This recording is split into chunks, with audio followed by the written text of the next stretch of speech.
இன்று வாழுங்கள். நேற்றிருப்பவர்கள் இன்றிருப்பதில்லை. இன்றிருப்பவர்கள் நாளை இருப்பார்களோ தெரியாது. இவ்வாறு நிலையற்ற வாழ்வில் நிஜமற்ற உறவுகளிடம் உண்மை அன்பை தேடி உங்களை நீங்களே ஏமாற்றிக் கொள்ளாதீர்கள். தேவைகள் ஏற்படும் வரைதான் மனிதர்கள் நம்மை தேடி வருவார்கள். தேவைகள் முடிந்துவிட்டனவா? அவர்கள் யாரோ, நாம் யாரோ.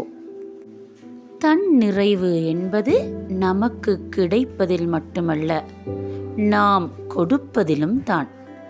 அன்போ பொருளோ நமக்கு மட்டுமே கிடைக்க வேண்டும் என்று எண்ணிக்கொண்டிராது பிறருக்கும் கொடுத்து பாருங்கள்.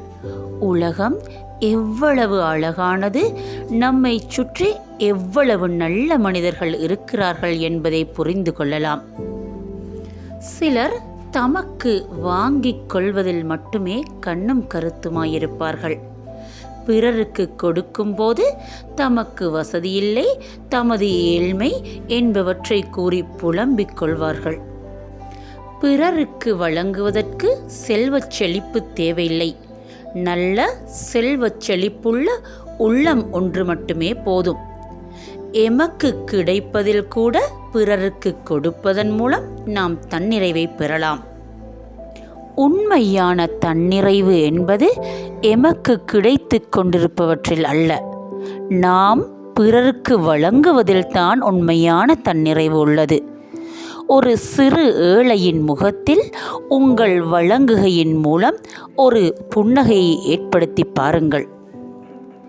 அன்பையும் சரி, பொருளையும் சரி, பிறர் மட்டுமே நமக்கு தர வேண்டும் என்று எண்ணாதீர்கள். நாமும் அதை வழங்க வேண்டும் என்று பெருத்த உள்ளம் கொள்ளுங்கள். மகளுக்கு சொல்லிக் கொடுங்கள், உன் தாயைப் போலவே உன் மாமியாரையும் கவனித்துக் கொள் என்று. மகனுக்கு சொல்லிக் கொடுங்கள், உன் மனைவியைப் போன்றே உன் தாயையும் உன் மனைவியின் தாயையும் சரிசமமாக நடத்து என்று. சந்தோஷம் என்பது விட்டு கொடுப்பதில் மட்டுமல்ல, விட்டு விடுவதிலும் தான் என்று பிள்ளைகளுக்கு கற்றுக் கொடுங்கள்.